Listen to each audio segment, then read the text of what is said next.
In order to create a show playlist that can be viewed in the Explorers Theater, we have to go to the web interface of the Doremi server. The Doremi server is the server that is located within the Barco 2K cinema projector that is located in the Explorers Theater.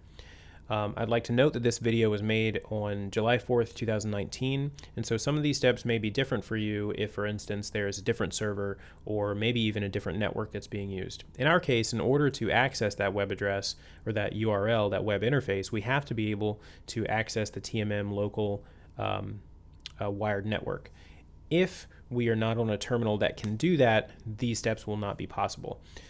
So, collaborate with your IT administrator to make sure that you can do that before going through the rest of this video. The address for that Doremi server is 10.0.0.92. So I'm going to type that into my web browser and hit enter. Then I'm taken to this page where I see Doremi at the top, and I also see the word screen 1. If I don't see screen 1 at this point, there's something wrong, and I should close the browser again and come back to the same address.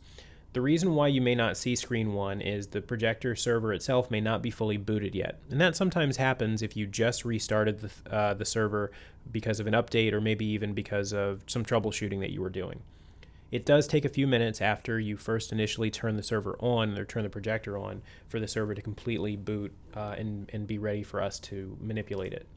Because I do see screen 1, I can continue. I'm going to log in with the username admin, all lowercase, ADMIN, and the password of 1234. I'm going to click login. That takes me to the control interface of the Doremi server, but I'm only interested in the editor, and that's where I go to create show playlists that can actually be viewed visually within the Explorers Theater. I can get to the editor by hovering over control, hovering over Cinelister, and then clicking on editor, and that takes me to this editor window. Or I can click on the word control, so I'm going to go back to this overview. I can click on control and then either click this shortcut on the left or this shortcut on the right that says editor. Either way, I get to the same place. Once I'm in the editor, I'll see the last open show playlist, as well as the bank of options for things I can add to the show playlist, and across the top, actions I can take to the show playlist. We're going to make a new one and not edit one. So we're just going to click new. That clears out the playlist on the right-hand side of the window. And now I can begin to add items as needed. Because the film that we're going to add is a 3D film, I need to make sure that the projector and any visual cues, actually, I need to make sure any visual cues all say 3D. The projector that we have is capable of showing 3D and 2D images, and we want to make sure that in the case of 3D films, the projector is completely set up for showing 3D versions of all of its content. Otherwise, things will not appear appropriately. They will not appear properly for those seated in the theater. So to begin, we need to make sure the projector is in 3D mode, but we also need to set up the sound processor, the audio processor for the surround sound. We need to also trigger lights to come down, and we need to make sure the projector is showing 3D items. In order to do that, we're going to add in a pattern called black 3D. And again, we don't want just regular black because that means 2 dimensions, and we are 2-dimensional. We want 3-dimensional. So I'm going to click on black 3D. And I'm going to tell it I want this pattern to show on screen for 15 seconds. So that means the projector is only going to show black, but it's going to make sure that the projector is also in 3D mode. Black 3D and 2D to your eye are going to look the same, but the projector knows the difference, and that's very important. Here on the show playlist, we see that the first cue we added was this black pattern, which is happening at 0 hours, 0 minutes, and 0 seconds. I want to make sure that this cue is at the beginning so that then I can judge everything or insert things appropriately after that. The next cue that I'm going to add is, let's say, a show start cue. So there are certain automation cues in here that begin with the word show start. There's flat, flat 3D, scope, and scope 3D. Scope and scope 3D don't apply to us because scope refers to the curved screen. We don't have a curved screen, we only have flat. So in our case, we only are interested in flat. And now we've got flat 2D and 3D. Of course we want 3D because we're only going to be showing 3D content right now. So I click Show Start Flat 3D, and now the server wants to know how many seconds or how much time after the initial pattern that you put in do you want this automation cue to happen, because this automation cue is being assigned to that pattern. We can either do an offset from the end of the clip or from the beginning of the clip. The beginning of the clip starts at 0 seconds, 0 minutes, 0 hours. I want this cue to trigger 1 second after the beginning of black 3D. And I can see that visually here. At 0 seconds, black 3D happens. 1 second after the beginning of this cue, this happens. So even though this black 3D is showing for 15 seconds, we're able to visually see that after 1 second, this next trigger happens within the system. The next thing that we want to do is add a cue for the surround sound, the Dolby processor. So I'm going to type Dolby, and that shows me all the different automation cues that I have. We have a 5.1 setup, so I'm going to click Dolby 5.1, and again I'm going to offset that from the beginning of this pattern by 1 second, 1 more second, so that takes us to 2 seconds instead of 1, and now these are showing up visually in order. The reason why we make sure that all these cues are not being triggered at the same time is because we don't want the system to lock up, and some hardware locks up if there's too many commands given at a time.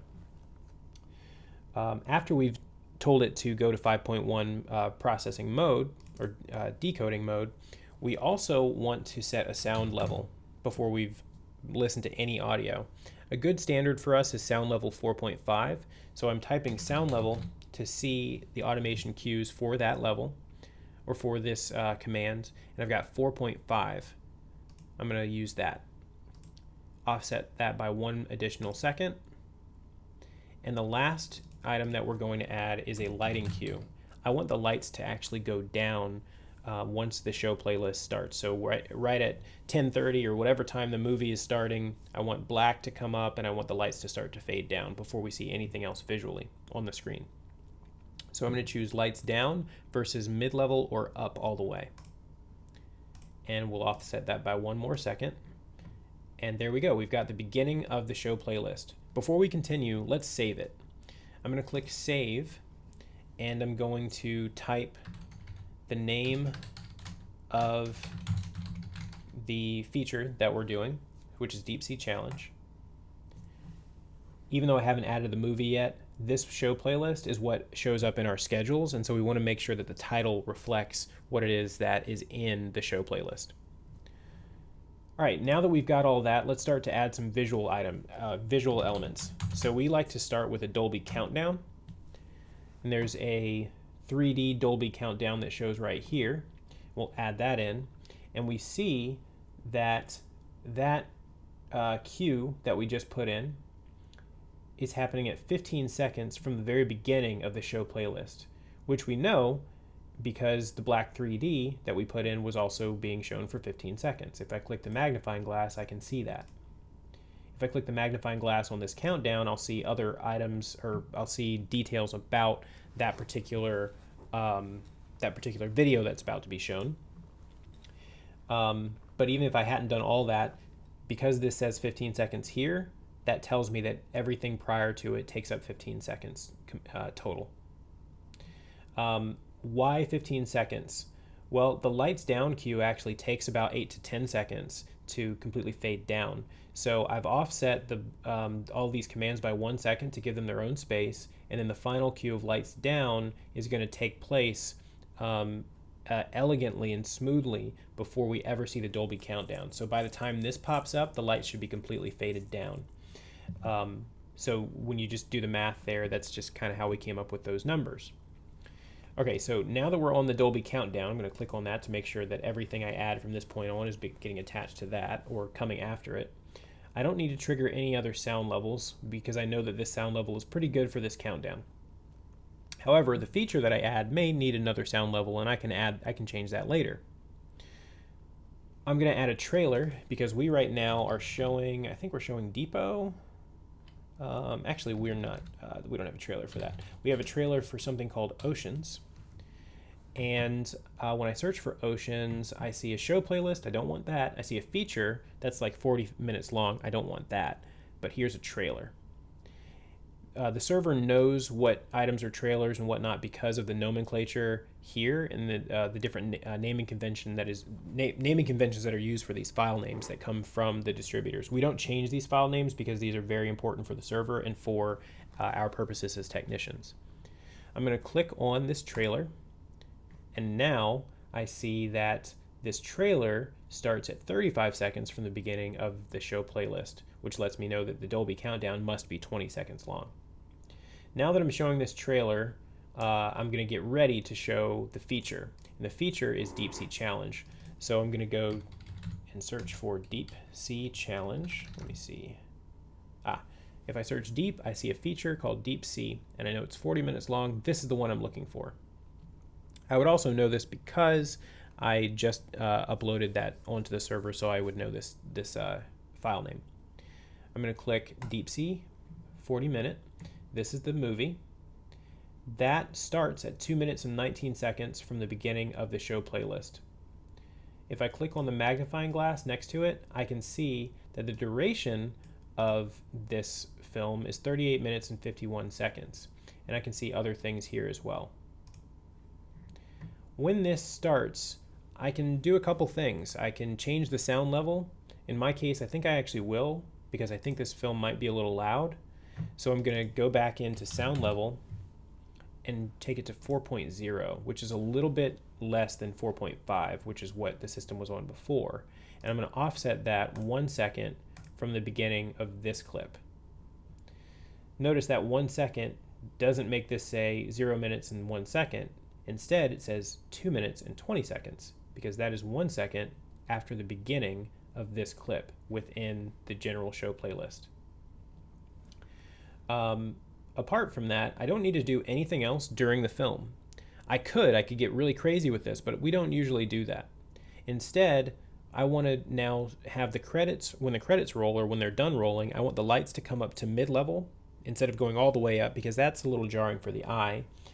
And then I want to add in a cue to have the system show our digital signage, which is playing on a loop. That requires an input change.